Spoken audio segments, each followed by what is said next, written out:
ॐ भूर्भुवः स्वः तत्सवितुर्वरेण्यं भर्गो देवस्य धीमहि धियो यो नः प्रचोदयात्। ॐ शान्ति शान्ति शान्तिः। In this video, I am going to talk about for a sadhak setting goals for spiritual sadhanas based on truth as revealed by Bhagwan Sri Satya Sai Baba. Baba's teachings are based on Vedas, Upanishads and Darshanas.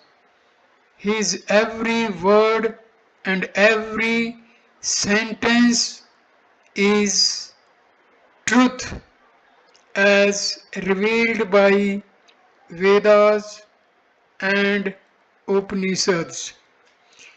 Let us understand what type of goals we as sadhakas should set for our sadhanas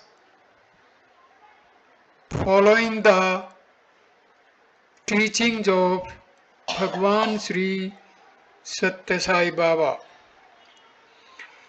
The seeker has to be very vigilant about his point of view, the things he seeks to visualize, the things he longs to cast his eyes on, for it is drishti, the viewpoint, that decides attachment, sorrow, passion, etc.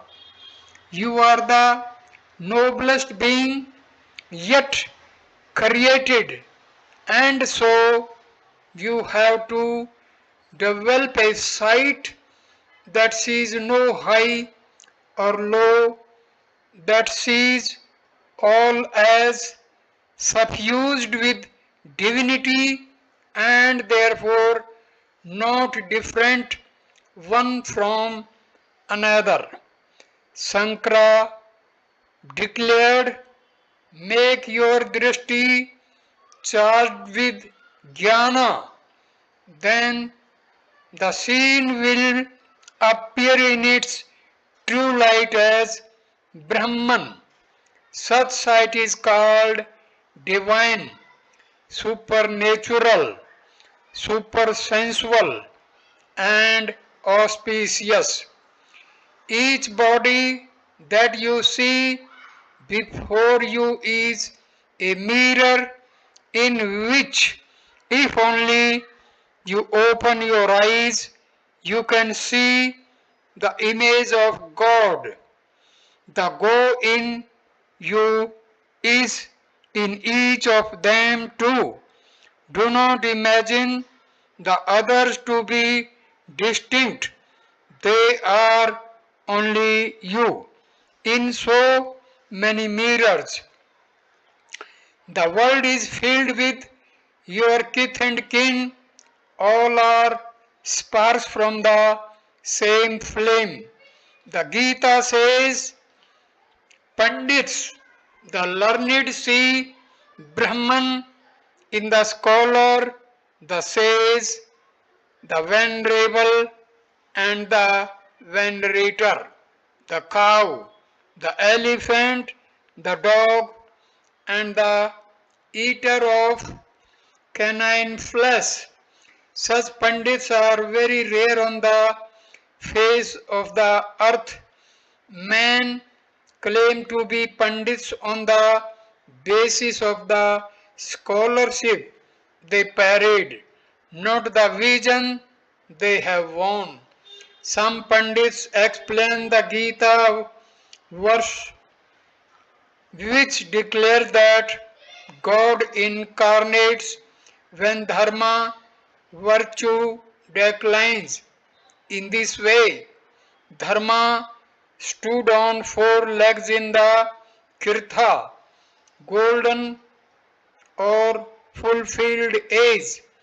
It had only three in the next age, the Treta, three-legged. Later, in the Dwapara, twin-based age, it stood precariously on two, and now in the Kali, iron or horse age, it has only one leg to stand on. They say also in the same breath that God incarnated as Rama in the Treta age and as Krishna in the Dwapara age with the avowed purpose of restoring Dharma. According to them, when Krishna incarnated, Dharma had two legs, but when his human career was dosed, Dharma lost one more leg, had to sway in agony, having only one solitary leg. Can such absurdity be believed? No. The incarnations of God have always fulfilled their tasks. Dharma has always been restored in full. Truth is the lamp that dispels darkness. Varda re-established on firm foundations is Satya, truth. 4. As the Vedas, sacred scriptures announce, there is no dharma higher than truth. Truth gets hidden, appears distorted, is declared as failing. So the avatar, divine incarnation, asserts its validity and value. Once again, God wears truth. The good seek truth, the bad are rescued by truth. Truth liberates, truth is power, truth is freedom. It is the lamp that illumines the heart and dispels doubt and darkness. The effulgence of God is truth. Welcome God in your heart. Install Him there as a result of yearning. Be always concerned with Brahman. Then you are entitled to be known as a Brahmin. If you are concerned with the skin and all that it contains, that entitles you only to be known as a Chandala who works on leather and skin. There was Kanka, born in a low caste. He was an ardent devotee, yearning in unbearable anguish to see Krishna. So he went to Udupi. Where there is a famous Krishna temple established by the great sage Madhvacharya himself. Being of low birth, he could not enter the temple and see the charming idol of Krishna. He stood before the outer door, but the idol was hidden by the flag post in front of the shrine.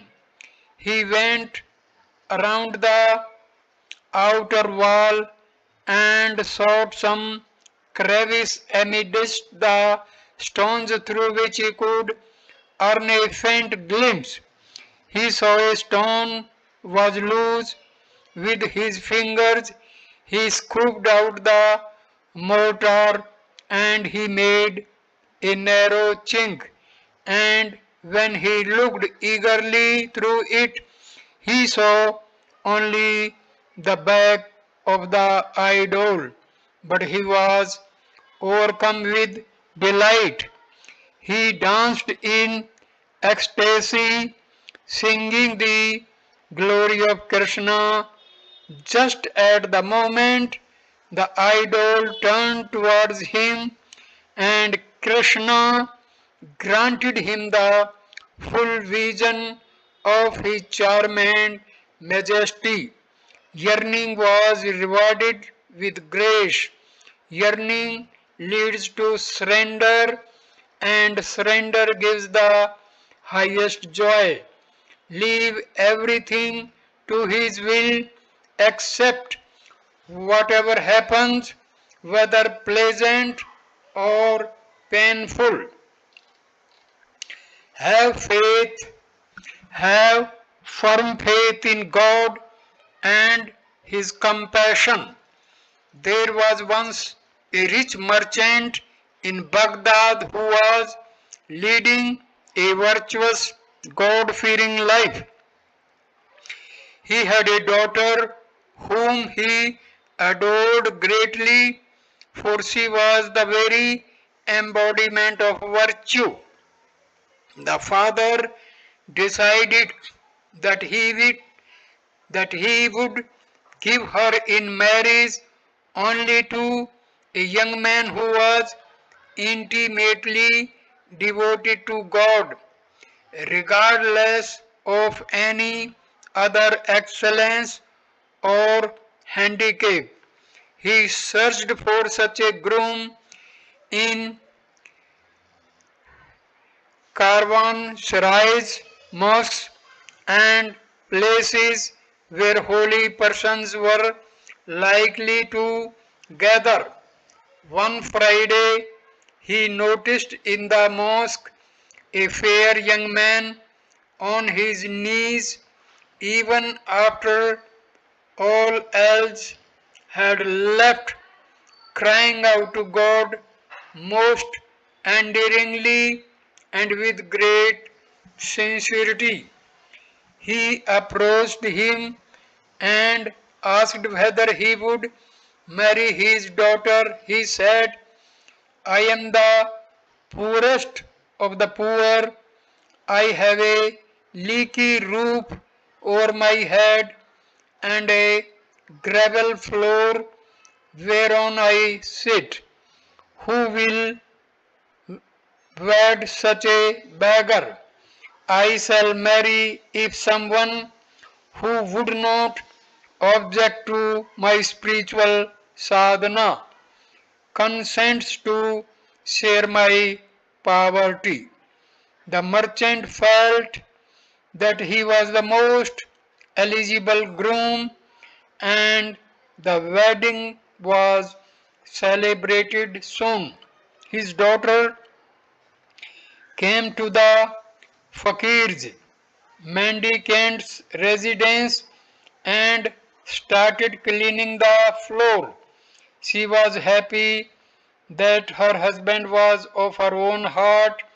She too was pilgrim on the road to God, a practitioner of spiritual exercises. While sweeping the floor, she found in a corner a plate with a piece of bread on it. She asked her husband why it was kept there, and he replied, I kept it by lest tomorrow when I go on my rounds we may not get enough to eat. At this the wife replied, I am ashamed of you. You have so little faith in Allah. He who gives us hunger, will He not give us bread too. I shall not live with a person of this nature. You have no faith in God and His compassion. After saying this, she left the fakir to himself. Live without being inimical to any being. The Gita says that if you give up all dharma and take refuge in Him alone, then He will save you from sin and wipe your tears. Giving up dharma does not mean that you can bid farewell to virtue and righteous action. It means you have to give up the egoism that you are the doer. Be confirmed in the faith that He is the doer of every deed. That is the genuine giving up. There are in the world bhojanalayas, hotels, vidyalayas, hospitals, vilasalayas, homes of entertainment, theaters, viharalyas, places of sport, gymkhanas, vichitralyas, museums, places of art, etc., etc. But however they are named, they are all dukkhalyas, homes of sorrows. The only Anandanyalya, home of joy, is the Devalya, temple of God. That is to say, one's own body, where God is the inner guide and guardian. On this Guru Purnima day, the counsel that I can give you is this: do not hate anyone, follow the Gita prescription to spiritual health, Advesta Sarva Bhutanam, without being inimical to any being. The reason for this injunction is that God is the inner Atma in everything that exists. So, injury inflicted on any being is sacrilege, self injury.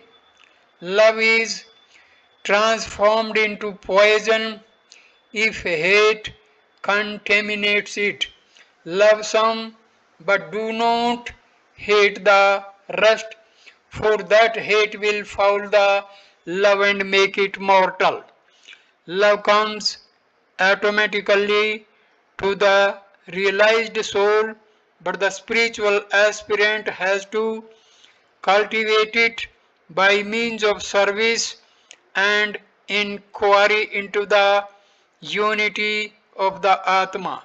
Love must flow not from the tongue or from the head only, but chiefly from the heart.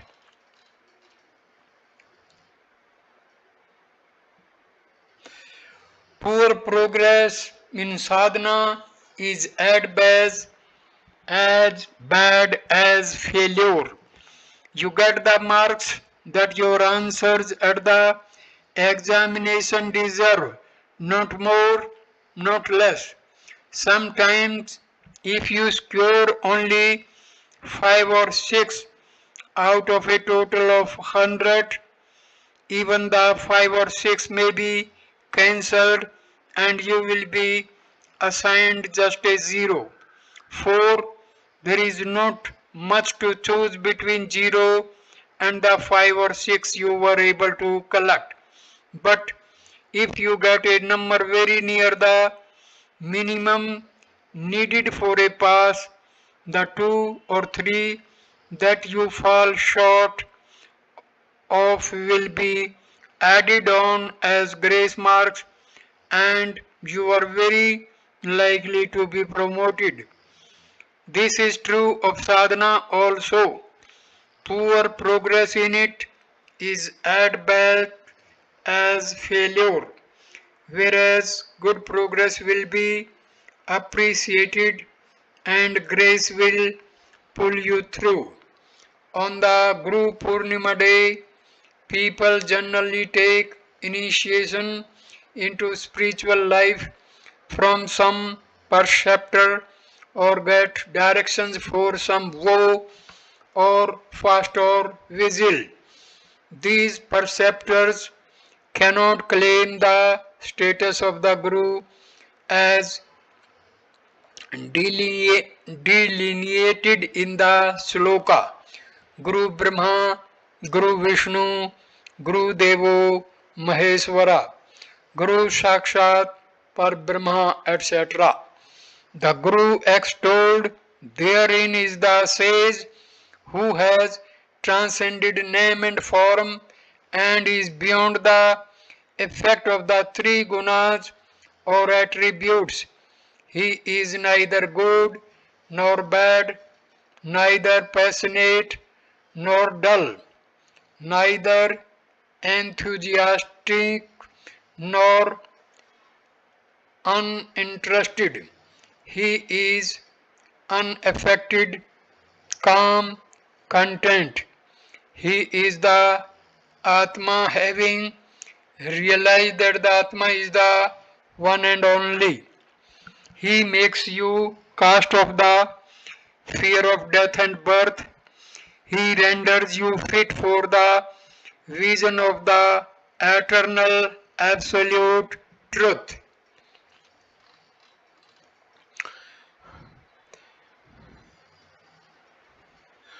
Only dedication will take the prayers to God. If you do not come across such preceptors, do not get downhearted. Pray for guidance, and from your own heart you will receive the Gita that you need from the charioteer who is there. You can easily get plenty of preceptors the moment you seek, for it has now become a profession full of competing practitioners, each one trying to collect as many disciples, as much money, and as wide a reputation as he can. There are some who have developed swollen heads, while others suffer from short sight or bitterness or itching palm. How can persons challenging each other for dry disputations he revered as gurus when they do not possess, along with the elation of scholarship, the ecstasy of divine experience? They are not entitled to that holy mission. However superfine the paper, however artistic the envelope, however poetic the composition of the letter, it will not reach the addressee by post when it lacks the 20 paise stamp.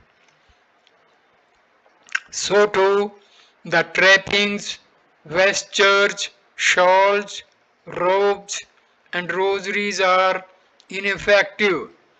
They cannot reach the addressee God. What will take their prayers to the addressee is the 20 paise stamp, dedication or bhakti. He who seeks a guru can find him in every word spoken within his hearing, in every incident that happens around him. The deity, Dakshinamurti, primal divine teacher, and eternal spiritual wisdom was walking along a wide seashore alone, immersed in deep meditation, He turned toward the waves and watched the unending succession of breakers. He saw a dry little twig on the crest of a wave in the distance. It was being passed on from one wave to another, from trough to crest, from crest to trough, until it was cast on the sands on the shore, near where he stood. Dakshinamurti was astounded at the egoism of the ocean that would not give asylum to even a tiny twig. Sensing his reaction, the ocean declared in words that he would understand. Mine is neither egoism nor anger, it is only the duty of self preservation. I should not allow the slightest blot to deface my grandeur. If I allow this twig to mar my splendor, it will be the first step in my downfall. Then Dakshinamurti smiled within himself, admiring the vigilance of the mighty ocean. He pictured the incident as a great lesson in spiritual endeavor. The slightest twig of desire, if it falls on the mind, has to be immediately lifted out of the pure waters and thrown off. That was the lesson to learn, to be learned. Three stages in the journey to reach God. The Ramayana teaches that Sita had to suffer separation from Rama as a result of a tiny little desire to own the golden hued deer. If only she had cast it off her mind as the ocean did, be free from the bondage of desire. This is the refrain in the Ramayana, the Mahabharata, the Bhagavata, the Bible, the Quran, and all the scriptures of mankind. Each religion exhorts those who are attracted by it to meditate on God in certain form known by a certain name. But one who is aware that he is all names and all forms will adopt a sound which is profoundly significant, which summarizes all names, namely the Parnava Om sound, the Akshara unchanging, indestructible, through the changing to the unchanging. That is the journey from the Akshara to the Akshara. There are three steps or stages in this journey.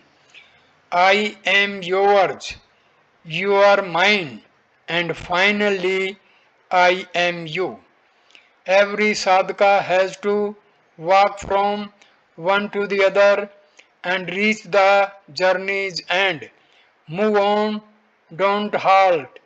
It is good to be born in a church, but it is not good to die in it.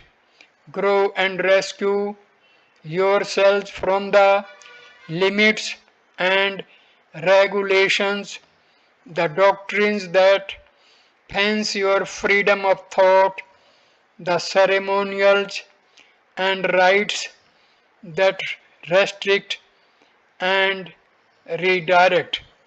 Reach the point where churches do not matter, where all roads end, from where all roads run. There is no shortest to attain self realization.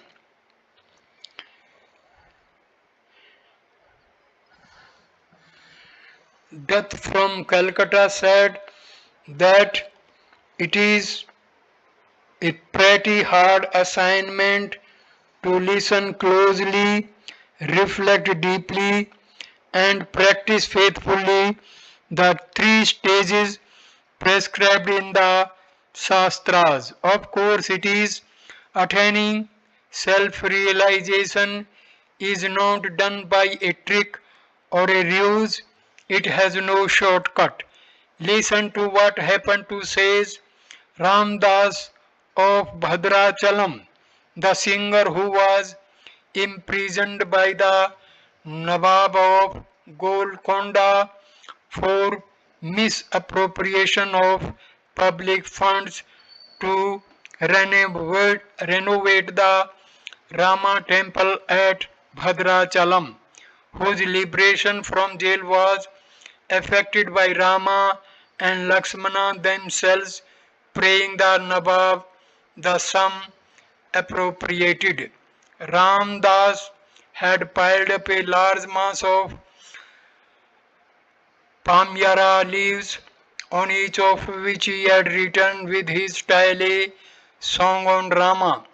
When his eyes fell on the heap one day, a thought struck him. Did I compose these songs for my pleasure or for pleasing Rama? He wanted to know those songs which had pleased Rama and fling away those which did not. He decided to throw the whole bundle into the Godavari river and let Rama save those which he approved. Almost the whole lot sank in the depth. Only 108 floated and were recovered. They alone had arisen from the heart, the rest smacked of cleverness, artificiality, panditry, pedantry. Prayers must emanate from the heart where God resides and not from the head where doctrines and doubts clash. Faith in God being within the heart, faith in His constant presence and constant guidance. These will confirm, confer, grace, virtue, and illumination. The Shastras say, have faith in the doctor so that you may get cured of illness. Have faith in the mantra, holy formula with which the preceptor initiates you. For then alone can your sadhana be fruitful.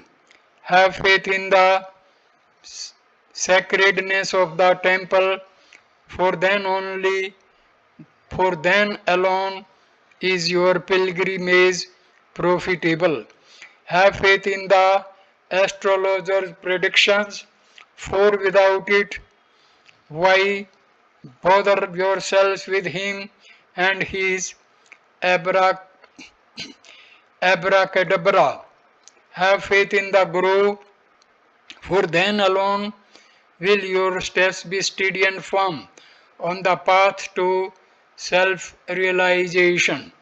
Faith in the Guru should bring faith in the Atma, free self, or else the Guru is a handicap.